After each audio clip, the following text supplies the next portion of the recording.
Эфирден алыклар вакыты студияда Алсу Нуриева исәмсез. Бүгенге чарылышның төп темалары. Монументалист һәм гамәли бизәлеш сәнгате остасы.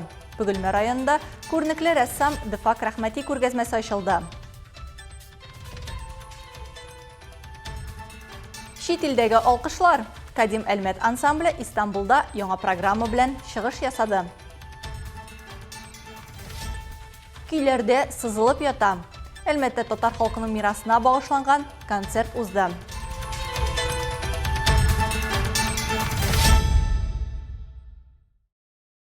7 апрель көне сәгать 16:38-дә Яңа Суркино авылының үзәк урамында урнашкан шәхси йортта янгын чыгуы турында хәбәр ителә.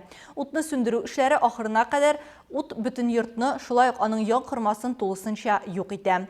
Моннан тыш мунча һәм хуҗалык бинасы да зыян күрә. Янгынның гомуми мәйданы 62 квадрат метр тәшкил иткән. Вакыйга нәтиҗәсендә 1968 елгы ир-ат һәлак булган. Янгын сүндерү хезмәтләре янгынның сәбәбе азык әзерләгәндә саксызлык булуы турында фаразлый. Төгәл сәбәпләр әлегә тикшерелә. Рәсми чыганаклар мәгълүматлары буенча 2026 елның 1 гыйнварыннан 9 апреленә кадәр Әлмәт районында кеше корбаннары белән кимендә 6 янгын булган. Кадим Әлмәт этномузыкаль ансамбленә Татарстан Республикасы Мәдәният министрлыгы карары белән халык коллективы исеме бирелде. Бу мөһим хәбәрне артистлар Истанбулдагы сәфәрдән кайткач белде. Анда алар шәһәрнең тарихи үзәгендә чыгыш ясады. Коллективның концерты мәдәниятның шикләрне белмәвен һәм төрле тыңлаучыларның йөрәкләренә үтеп керергә сәләтле булуын тагын бер кат расладылар. Музыкантлар тәэсирләре белән безнең төшерү төркеме белән дә уртаклашты.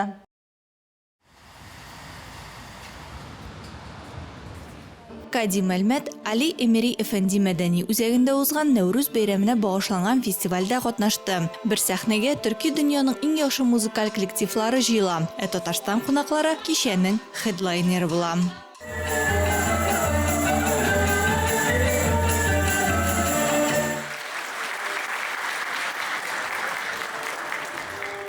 Безнең күңел кичерешләребез, менә бу җырлар, көйләр, алар бөтен телдә дә бер үк хис бирә.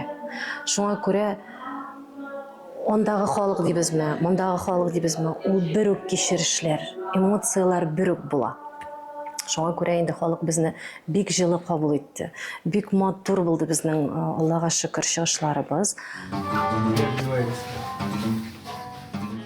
Артистларның Истанбулның Палет башлангыч музыка мәктәбенә визиты да әһәмиятле булды. Татарстан кунаклары мәктәп музеенда һәм музыка коралларын ремонтлау остаханәсендә булды. Бу уникаль уку йорты һәм Кадим Әлмәт коллективының бурычы бер: традицион, аутентик музыканы саклау һәм үстерү.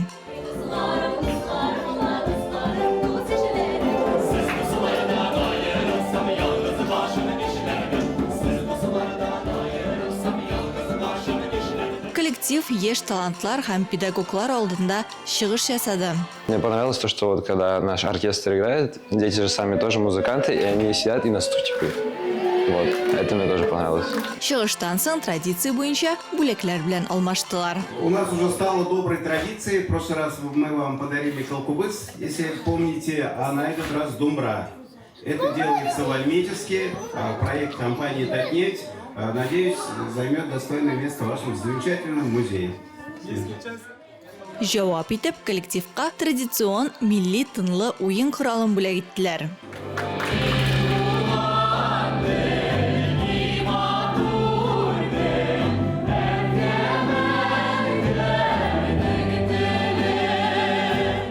Коллектив Россия генераль консуллыгының тантаналар залында да тамашачыларны үзенең чыгышы белән шатландырды. Анда яңа программага кергән әсәрләр яңгырады. Кунаклар арасында дипломатлар, бизнес һәм татар диаспорасы вәкилләре бар иде.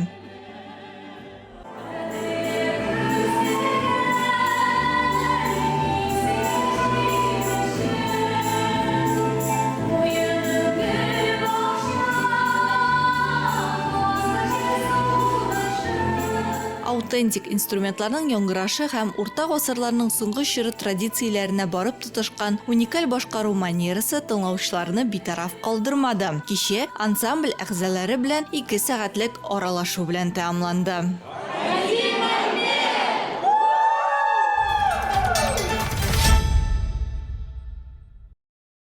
Кичә Нефтче мәдәният сарайы туган якның музыкаль тартмасына әверелде. Биредә туган як көйләрен җырлыйбыз дигән концерт узды.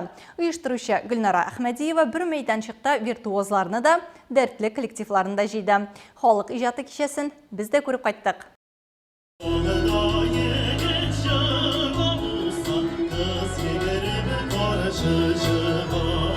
Концерт халыкның рухын, гореф-гадәтләрен чагылдырган татар халык җырлары һәм биюләрнең бай репертуарын тәкъдим иткән башкаручыларны җыйды. Биредә популяр көйләрдә, заман оныткан сирәк әсәрләрдә яңгырады.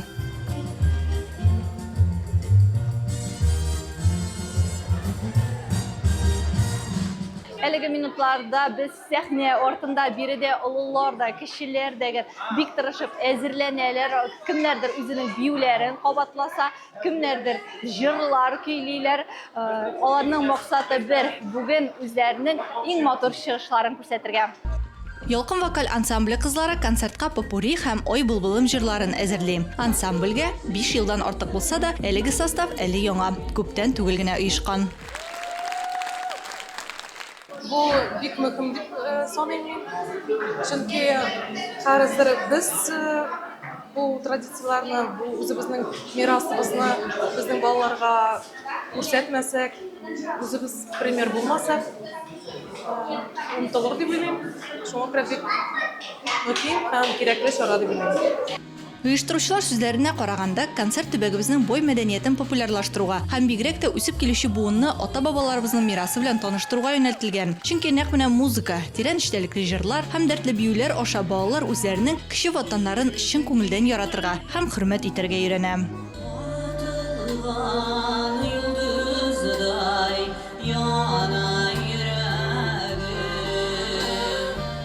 Оештыручы Гөлнара Әхмәдиева традицияләрне саклау һәм тапшыруның мөһимлеген ишетеп кенә белми. Ул программаны вагына төягенә хәтле уйлап кына калмый, үзе дә сәхнәгә чыга. Аның чыгышы бөтен концертка ихлас, тирән һәм бик шәхси тон бирә.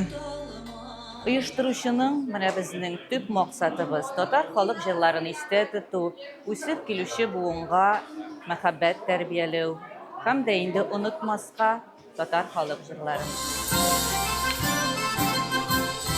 Оештыручылар сүзләренчә, туган як көйләрен җырлыйбыз гади концерт түгел. Ул беренче чиратта туган якка мәхәббәт белдерү булып тора. Быел чара 4нче тапкыр уздырыла.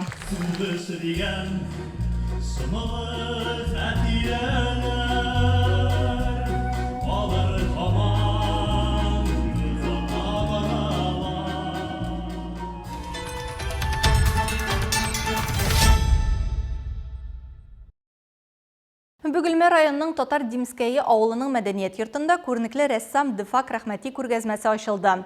Анда авторның картиналары, тормыш иптәше Роза Рәхмәтуллина белән ясаган киез келәмнәре урын алган. Тантаналы күргәзмә ачу чарасында безнең төшерү төркемендә булып кайтты. Чараны туган якны данлау, аны ихтирам итү белән башлап җибәрделәр. Туган якка мәдхия итеп җырлар яңгырады, шигырьләр укылды. Күренекле рәссам Дифак Рәхмәтинең туган авылында ачылган әлеге күргәзмә авыл халкына бүләк итеп оештырылган. Бу Дифак Рәхмәтинең 75 яшь тулган булыры, юбилее.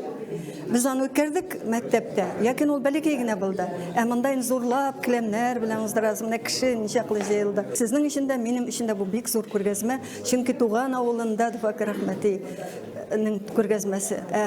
7 апрель киткән көне бит мәңгелек дөньяга. Бу инде дуга була.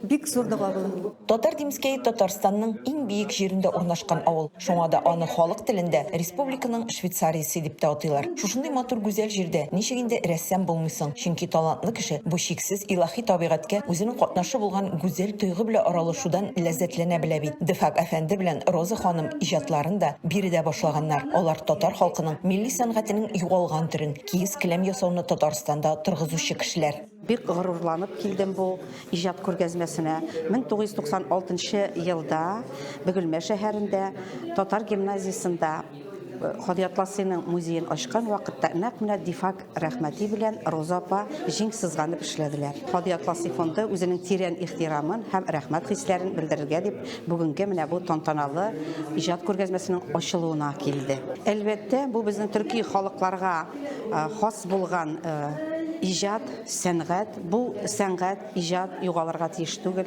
Алар яңадан халык җәүһәрләрен халкыбызга, яшь буынга кайтаручы кешеләр. Күргәзмәгә ДФАК рәхмәтенең коллегалары, туган якны өйрәнүче төбәкчеләр, дуслары, туганнары килгән. Алар арасында Кәмәрия Зиннур кызы Хәмидуллина да бар. Ул озак еллар буена Казанның 2нче татар гимназиясе директоры булып эшләгән. Бүгенге көндә Бөтен дөнья татар конгрессы әгъзасы. Күргәзмә оештыручыларга рәхмәт хатлары тапшырды. ДФАК әфәнде дә, Роза ханым да, алар бит киез килем осталары. Менә Димскәй җирендә шушындый осталар туган. Әгәр дә без Татарстанның шәхесләр турындагы энциклопедиясын алып, Р хәрефенә аның битен ачсак, анда ДФАК Гатаулла улы Рахматуллин, Роза Халит кызы Рахматуллина турында укырга мөмкин. Күргәзмә авторлары 50дән артык киез килем ясаганнар. Аларның күбесе сатып алынган һәм Мәскәү, Казан дәүләт музейларында саклана. Айсылу Миннибаева, Ямяхин, Яңалыклар вакыты, Луч Әлмәт телекомпаниясе. Бүгінгі чыгарылышта шулар иде. Мин Алсу Нуриева һәм монтаж операторы Динара Гайнетдинова. Сезнең белән саубуллашабыз. Исән сау булыгыз.